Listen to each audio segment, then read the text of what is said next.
If there is one person who embodies the dual crises facing the GOP right now, the dual problem of House chaos and alleged Republican criminality, it is this guy, Congressman George Santos, a serial fabulist who remains in the House of Representatives despite being charged with 13 counts of fraud, money laundering, and theft. He's still there. And today, the former treasurer for Santos's campaign pleaded guilty to a federal conspiracy charge. That staffer admitted to having made up fake campaign donations for Santos's campaign.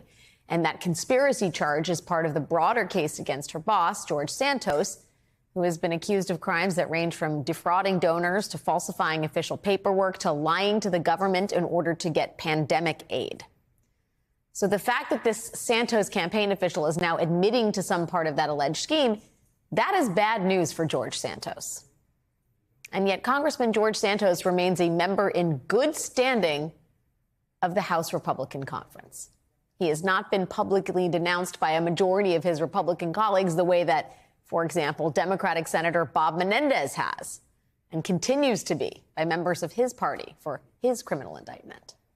I mean, if anything, George Santos is at the height of his power in this Congress, because for the second time in less than a year, Republicans need George Santos, and they need his vote in particular to stem the chaos in their caucus. Whoever the next Republican speaker is, that person is going to have to court the likes of George Santos at the same moment that his former staffer is striking a plea deal with federal prosecutors.